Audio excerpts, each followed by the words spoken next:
Hello everybody, this is Wake Angel 2001, and no, that title is not an April Fool's prank because this is Solo, a Star Wars Story's best girl, L337, who I might affectionately call Leapbot for the remainder of this video every now and then. L337, whose box is unfortunately quite damaged in the store, is described as a self-made droid built from astromech and protocol parts. L337 is an enlightened navigator who cares deeply about droid rights.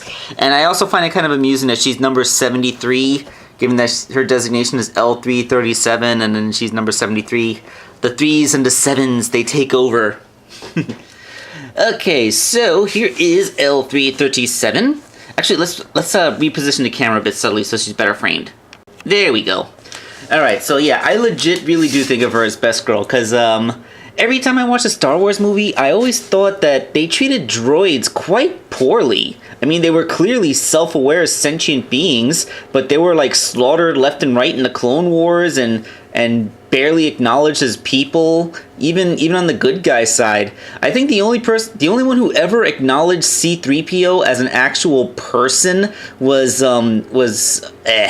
Chewbacca, who felt legitimately sad for him when he saw him all dismantled in Empire Strikes Back. So, I just kind of thought that was amusing. All right, so let's talk about L337 as a toy. And what the heck is that out there? No idea what that noise was. It's probably a lawnmower. You know, I live in the projects, so there's always someone out there doing some kind of maintenance on something.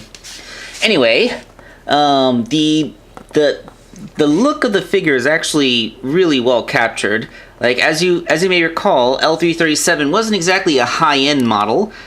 She was mostly cobbled together from spare parts, apparently.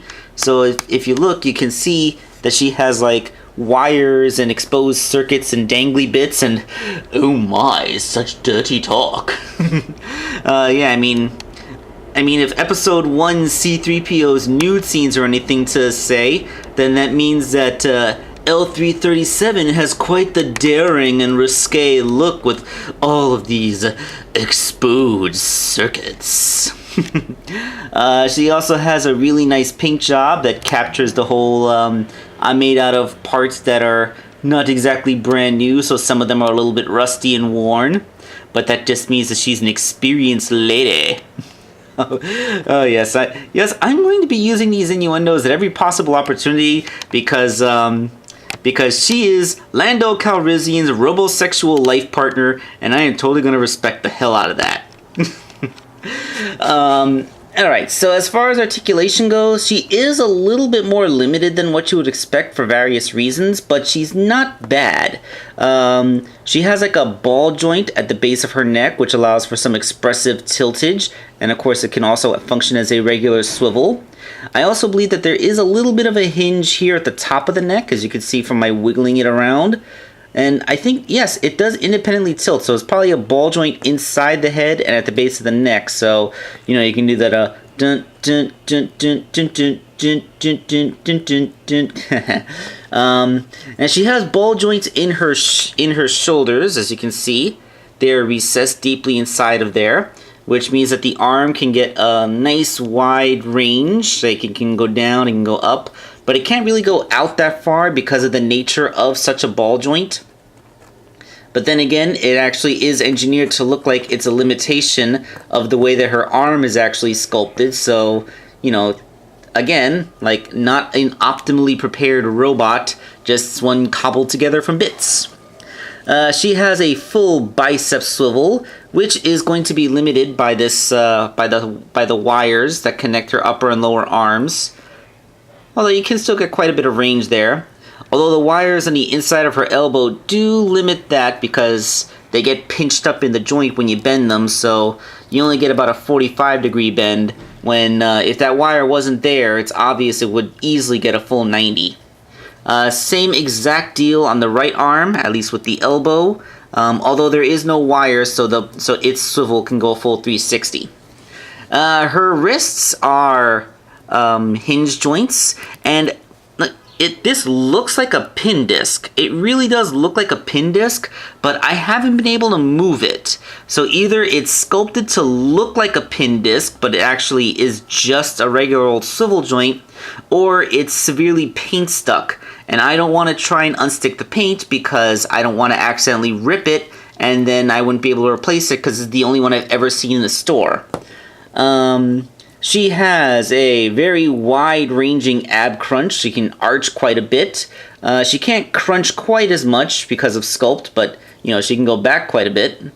And yes, it goes side to side and functions as her waist joint. All the wires in the torso do nothing to limit the waist movement because they aren't actually connected to anything, as you can see. Which is fine, as long as you keep them underneath the armor. You know, her chest plate, then it doesn't look too bad. It doesn't look like she has wire gore sticking out. After all, this is her, you know, her sexy exposed bits. Her hips are a similar ball joint set up to her shoulders, and oh my, such a risque angle, I apologize. Although they do have quite a bit of range, they are also limited by wires connecting things, although not too much. As you can see, she can get a full-on I'm sitting down pose going on. See, nothing preventing her from doing that, which is actually quite something to say, because a lot of ball jointed hips don't go full 90 degree forward like that. Although they do have a hard time going back because the wires that connect them, they're engineered to, you know, like, you see how I'm stretching them? If I try to make her leg go back, I might rip these out, and I do not want to do that. She also can't get a very wide split because, again, because of the nature of the way the joints are connected. But, you know, it's all well. She's not exactly a JCVD bot. She has knees, although they seem to have strong detents. Like, there's one detent, there's another detent, and you can get in between the detents, but it feels weird. Like, it really wants to snap to one of these two positions. And I kind of love how her legs look like they're made out of popsicle sticks. I find that highly amusing. The knees are not limited by any kind of wires, so there's that at least. And yes, they do go backwards, for all the good that is.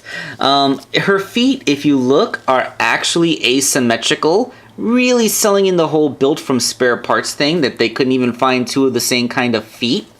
And there is a hinge here in the ankle. It can point like way down, but if you try to point it in the other direction, then you encounter the problem where you start to stretch the wire, and you don't want to mess around too much with that. Not so much on this foot because the wire isn't actually connected to the moving part. So, yeah, that's...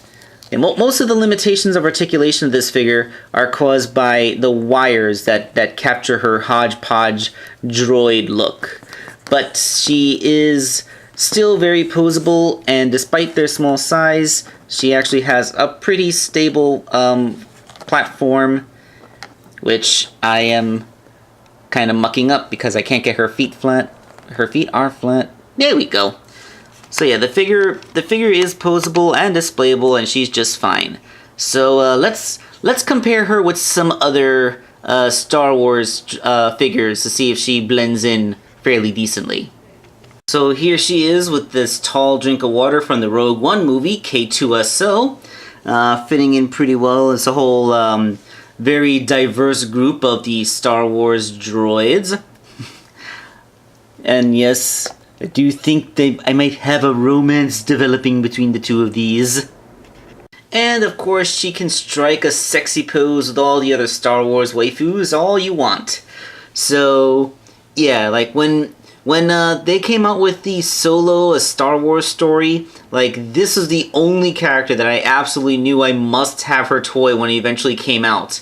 I didn't think I had to wait such a long time for it to eventually be released, but when it finally was, I was so happy. So if you find Leapbot in stores, I found mine in a Target, just for the record, I would highly recommend picking her up because she is best girl.